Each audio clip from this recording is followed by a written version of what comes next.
Hello friends, फिर से आप सभी का बहुत बहुत स्वागत है हमारे YouTube channel crazy for study पे। आज से हम मैथ्स पढ़ना स्टार्ट कर रहे हैं और मैथ के सिलेबस में जो जो टॉपिक आते हैं उन सभी को हम वन बाय वन कंप्लीट करेंगे। आज हम पढ़ने जा रहे हैं नंबर सिस्टम। नंबर सिस्टम जो है थोड़ा बड़ा टॉपिक पड़ जाता है, इसके अंदर 12 से 13 टॉपिक आते हैं, पर हम उन सभी को धीरे धीरे वन बाय वन कंप्लीट करेंगे। मैथ्स का बेसिक जो है नंबर सिस्टम से स्टार्ट होता है। यदि कोई मैथ पढ़ना चाहता है तो उसको सबसे पहले नंबर सिस्टम की ज़रूरत पड़ती है। और मैथ के अंदर आगे भी एक दो टॉपिक ऐसे आएंगे जिनको पढ़ने के लिए हमें सबसे पहले नंबर सिस्टम पढ़ने की ज़रूरत पड़ती है। नंबर सिस्टम में हम सबसे पहले पढ़ेंगे संख्याएं यानी कि नंबर्स, जो कि 16 प्रकार के होते हैं। आज हम संख्याओं में सबसे पहले पढ़ेंगे प्राकृत संख्या यानी कि नेचुरल नंबर, एंड सेकेंड होगा अपना पूर्ण संख्या है यानी कि होल नंबर्स, एंड थर्ड होगा अपना पूर्णांक यानी कि इंटेजर्स। तो चलो शुरू करते हैं नंबर्स यानी कि संख्याएँ। सबसे पहले पढ़ रहे हैं संख्याएँ यानी कि नंबर्स। नंबर्स जो है टोटल कितने टाइप के होते हैं? 16 प्रकार के। कितने? 16 प्रकार के हैं। इसमें हम सबसे पहले पढ़ेंगे आज प्राकृत संख्या। प्राकृत संख्या यानी कि नेचुरल नंबर।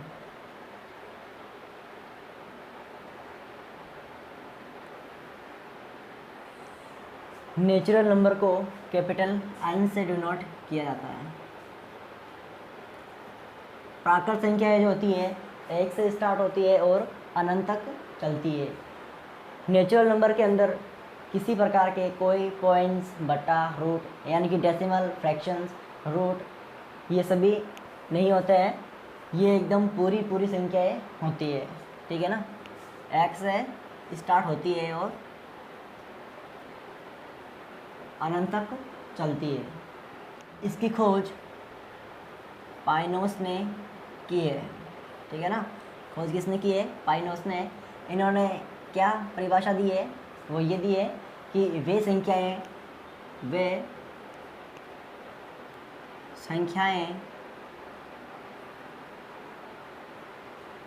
जिनसे वस्तुओं को गिना जा सके, गिना जा सके यानी कि एकदम कंप्लीट नंबर होना चाहिए। पॉइंट्स में, बट्टा में या फिर किसी रूट टाइप की संख्या नहीं होनी चाहिए। बिल्कुल कंप्लीट नंबर, जैसे कि 2 हो गया, 500, 1000, बिल्कुल कंप्लीट नंबर। नंबर सेकंड हम पढ़ते हैं पूर्ण संख्या यानी कि whole number. Whole number, whole number. पूर्ण संख्या जो होती है 0 से स्टार्ट होती है और अनंत तक चलती है, और इसमें भी किसी प्रकार के कोई पॉइंट्स, बट्टा, रूट यानी कि डेसिमल, फ्रैक्शन वगैरह नहीं होते हैं। इसमें भी बिल्कुल कंप्लीट नंबर होता है और इसको कैपिटल W से डिनोट किया जाता है। 0 से स्टार्ट होती है और अनंत तक चलती है, ठीक है ना। नंबर थर्ड पढ़ते हैं हम पूर्णांक। क्या पढ़ते हैं? पूर्णांक। पूर्णांक यानी कि इंटेजर। ये अपना हो गया इंटेजर। इसको जो है कैपिटल Z से डिनोट किया जाता है और ये प्लस माइनस दोनों में चलती है। माइनस से स्टार्ट होती है, 0 से होके प्लस में चलती है, ठीक है ना। और इसमें भी इसी प्रकार से किसी भी प्रकार का कोई पॉइंट्स, बट्टा, रूट नहीं होंगे, बिल्कुल कंप्लीट नंबर होंगे। लेकिन हाँ, इसमें एक संख्या यानी कि किसी संख्या का परफेक्ट स्क्वायर, किसी रूट का परफेक्ट स्क्वायर शामिल किया जा सकता है आराम से, क्योंकि वो प्लस माइनस दोनों में चलता है। तो ये माइनस में चलती है और जीरो माइनस से प्लस की ओर 1 2 3 4 डॉट डॉट डॉट अनंत तक चलती है, ठीक है ना। अब आप सोच रहे होंगे कि सर जब प्राकृत संख्या को यानी नेचुरल नंबर को कैपिटल N से शो किया जाता है और जब पूर्ण संख्या को होल नंबर को कैपिटल W से शो किया जाता है, तो फिर पूर्णांक यानी इंटीजर को I से डिनोट क्यों नहीं किया जा रहा है, इसको कैपिटल Z से क्यों। तो इसमें ये हुआ कि जो पूर्णांक यानी इंटीजर को जिस बंदे ने इसको खोजा वो था ज़ेहलिन। ज़ेहलिन जर्मन गणितज्ञ था। उसने जब इसकी खोज की, जब इसको पेटेंट कराने गया, यानी कि पेटेंट यानी कि उस पर अपना हक जताना, ताकि बाद में कोई और इस पर अपना हक ना जताए। जब पेटेंट कराने गया तो वहाँ ऑलरेडी कोई नंबर कैपिटल I से पेटेंट था, तो उन्होंने इसके नेम से ही इसको पेटेंट कर दिया। तो इसको कैपिटल Z से शो किया जाता है। इसकी खोज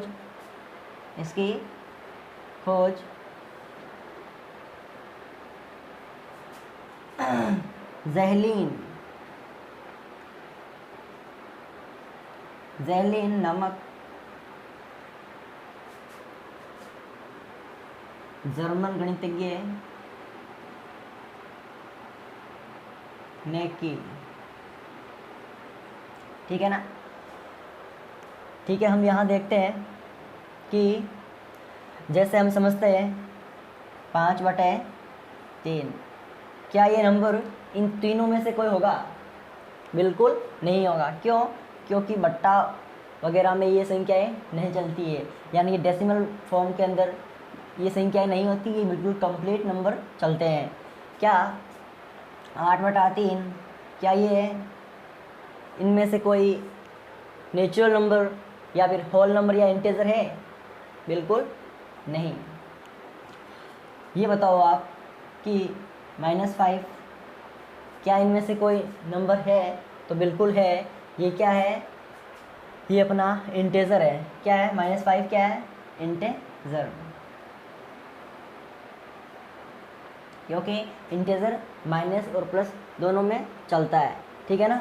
और यहाँ पे देखते हैं हम कि 0, इसमें से 0 कौन कौन सी संख्याएं हैं। तो इसमें हम देखते हैं कि 0 होल नंबर में भी आता है और 0 अपने इंटीजर्स यानी पूर्णांक में भी आता है, ठीक है ना। तो इसमें ये W से भी शो कर सकते हैं हम इसको, एंड Z, ये दोनों ही होते हैं। अब एक बात कि कौन सी संख्या जो है पूर्ण संख्या यानी होल नंबर को नेचुरल नंबर से अलग करती है, तो वो हो गया 0, ठीक है ना। ओके, ये आपको समझ में आ गया होगा। एक एग्जांपल और देखते हैं कि मान लो ये दे दिया आपको कंप्लीट रूट में कंप्लीट स्क्वायर, ठीक है ना। जैसे कि दे दिया आपको 25, तो क्या 25 इसमें से किसी में शामिल होगा? इनमें किसी प्रकार का कोई रूट नहीं होता है, लेकिन जो पूर्णांक यानी कि इंटीजर से इसमें प्लस और माइनस संख्याएं दोनों में चलती है, ठीक है ना। तो इसका मतलब क्या हुआ? इसका मतलब होता है सीधा +-5। क्या होता है? प्लस और -5। तो जो परफेक्ट स्क्वायर रूट होते हैं, यानी कि किसी रूट के अंदर परफेक्ट स्क्वायर होता है किसी नंबर का, तो वो अपने इंटीजर्स के अंदर शामिल होता है। जैसे और मान लो आप कि ये हो गया रूट के अंदर परफेक्ट स्क्वायर है 9 का, तो ये क्या होगा? प्लस और -9। तो ये भी किस में शामिल होगा? Z। किसमें होगा? Z इंटीजर, क्योंकि इसमें प्लस और माइनस दोनों में नंबर चलते हैं, ठीक है ना। ओके, चलो फिर आगे बढ़ते हैं। तो फ्रेंड्स, मेरा आप सभी से एक क्वेश्चन है, वो ये है कि यदि कोई ए और बी दो प्राकृत संख्या हो तो क्या a + b प्राकृत संख्या होगी।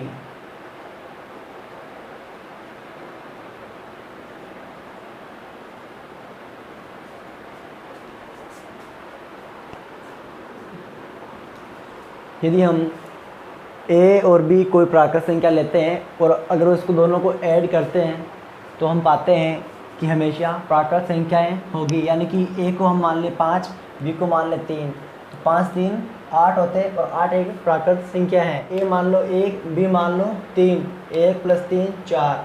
मान लो b को 20 मान लो, a को 5 मान लो, 20 5 25। यानी कि हमेशा प्राकृत संख्याओं में अगर प्राकृत संख्याओं को जोड़ा जाता है तो हमेशा क्या आएगी? प्राकृत संख्या आएगी। तो हमारा आंसर क्या हो जाएगा? यस। नंबर बी, क्या a - b प्राकृत संख्या होगी?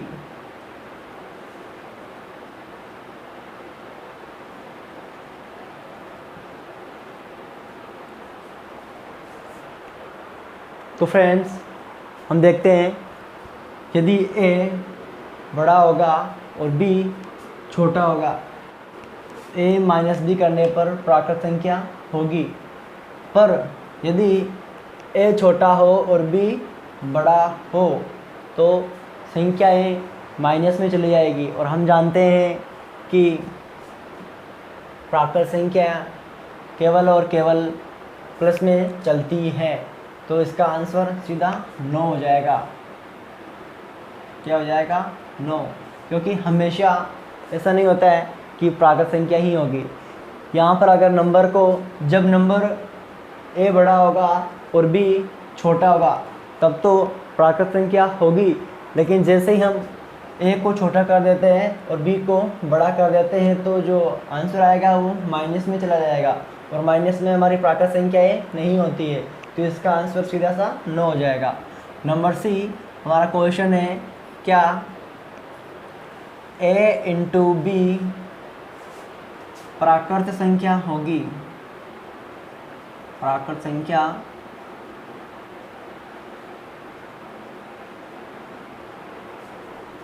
यदि कभी भी किसी भी प्राकृत संख्या को प्राकृत संख्या से गुणा किया जाता है तो हमेशा प्राकृत संख्या होगी।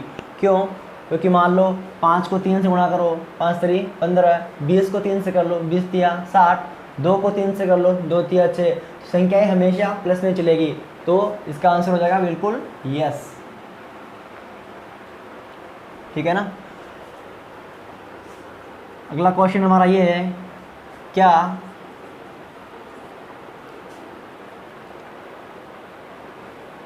a भाग b यानी कि a में b का भाग दो। आप इसको ऐसे समझ लो, क्या प्राकृत संख्या होगी?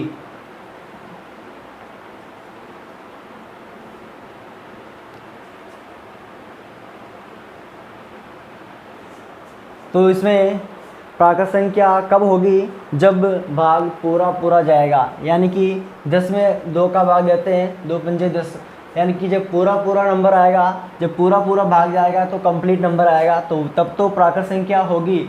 लेकिन जब पूरा पूरा भाग नहीं जाएगा तो ये बिल्कुल गलत हो जाएगा। ठीक है ना? ये गलत हो जाएगा। और प्राकृत संख्या में किसी प्राकृत संख्या का भाग देने पर हमेशा ऐसा केस नहीं होगा कि बिल्कुल प्राकृत संख्याएं आए, क्योंकि कभी पॉइंट्स में भी आंसर जा सकते हैं। ठीक है? तो इसका आंसर हो जाएगा 9। हमेशा ऐसा नहीं होगा कि वापस कंप्लीट नंबर आए और वो प्राकृत संख्या हों। अगला क्वेश्चन है अपना, क्या a की घात b यानी किसी प्राकृत संख्या की घात प्राकृत हो तो क्या प्राकृत संख्या होगी?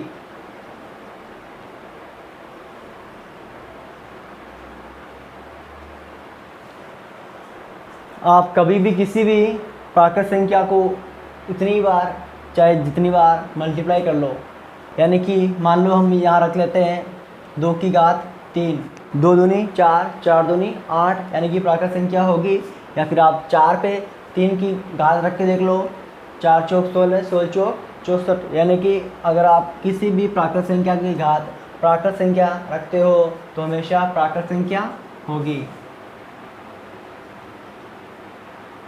ठीक है ना, ये अपना हो गया।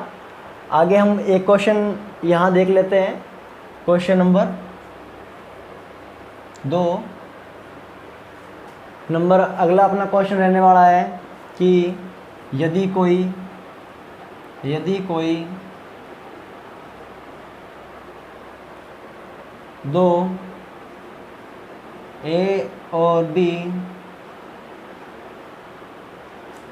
पूर्णांक हों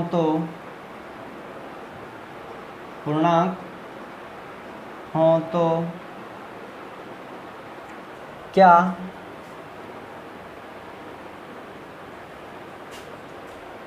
ए प्लस बी पूर्णांक होगा?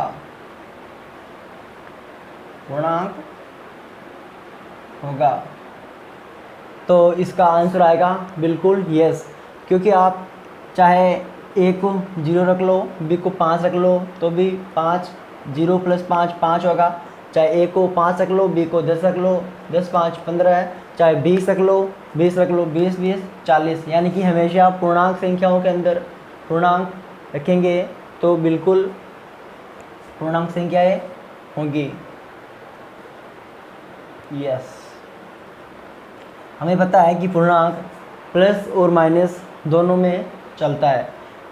अगर आप यहाँ संख्याएं माइनस में भी रखते हो, मान लो 15 प्लस माइनस 2, 15 प्लस माइनस 2, यानी कि संख्याएं पूर्णांक होंगी। ठीक है, तो बिल्कुल होगी। 15 में से अगर 2 घटाते हो तो 13 आते हैं और 13 एक पूर्णांक संख्याएं होगी।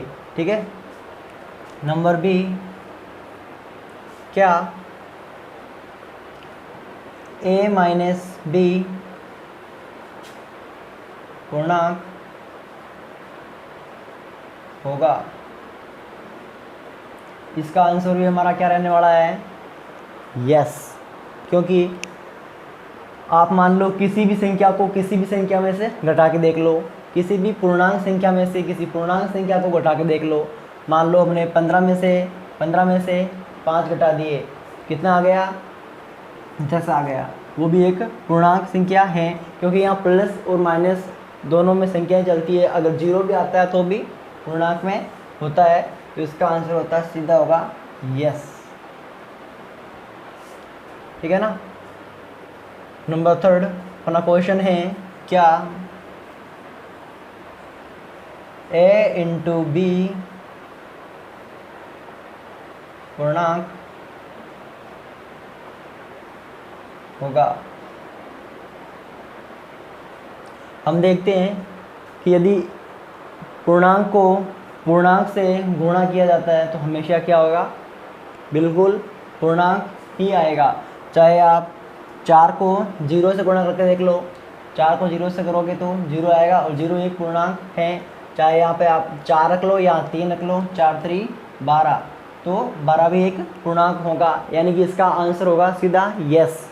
ठीक है ना, यस। किसी भी पूर्णांक को पूर्णांक से गुणा करने पर पूर्णांक ही आएगा, इससे हम श्योर हैं। अगला क्वेश्चन हम देख लेते हैं, वो ये है, क्या ए भाजक बी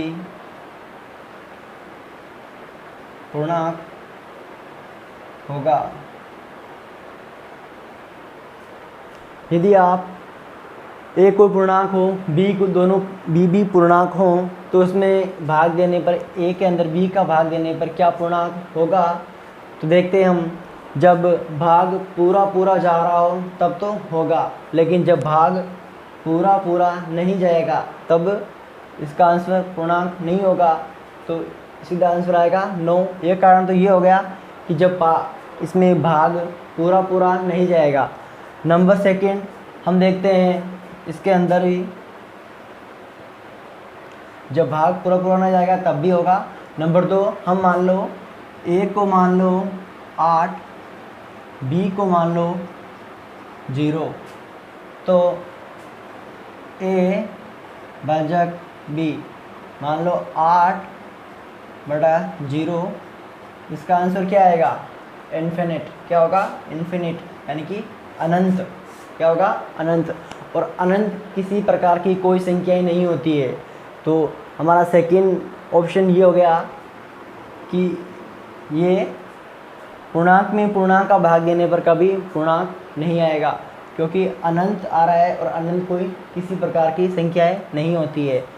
नंबर सेकंड ऑप्शन हम ये देख लेते हैं इसमें ही कि यदि a बराबर 0 हो, यदि a बराबर 0 हो, b बराबर 0 हो, यदि हमने a भी 0 ले लिया, b भी 0 ले लिया, क्योंकि दोनों ही पूर्णांक में है, तो a का भाग 0 का भाग, यदि a का भाग b यानी कि 0 का भाग 0 में देने पर क्या आएगा? ये अनिर्धारित है। और अनिर्धारित कोई किसी प्रकार की संख्या ये नहीं है, ये खुद ही निर्धारित नहीं है, ये क्या ही पूर्णांक होगा। ठीक है ना? अनिर्धारित क्या होगा यहाँ पर? अनिर्धारित, यानी कि ये खुद ही फिक्स नहीं है, तो ये कहाँ से पूर्णांक होगा? ठीक है। नंबर ये देखते हैं हम, क्या a की घात b पूर्णांक होगा?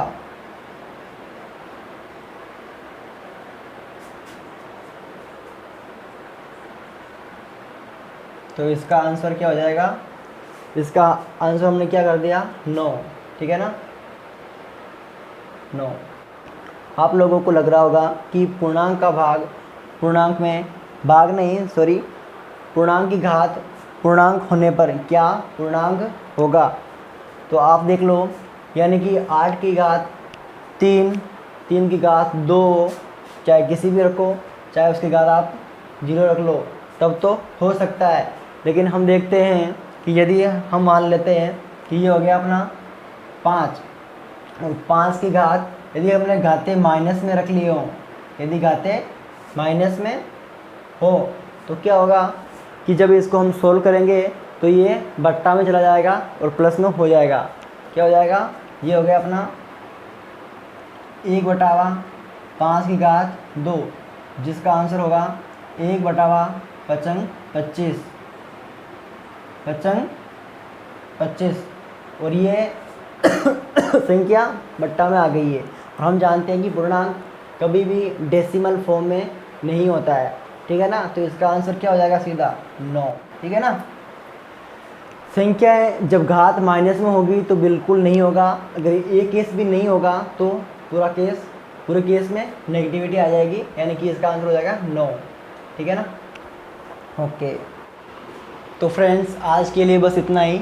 आई होप कि आज हमने जो पढ़ा है वो आपको समझ में आया होगा। इससे आगे हम कल पढ़ेंगे, और जैसे कि परिमेय संख्याएं, वास्तविक संख्याएं, और जो कुछ बचा है वो हम कल आगे की क्लासेस के अंदर कवर करेंगे।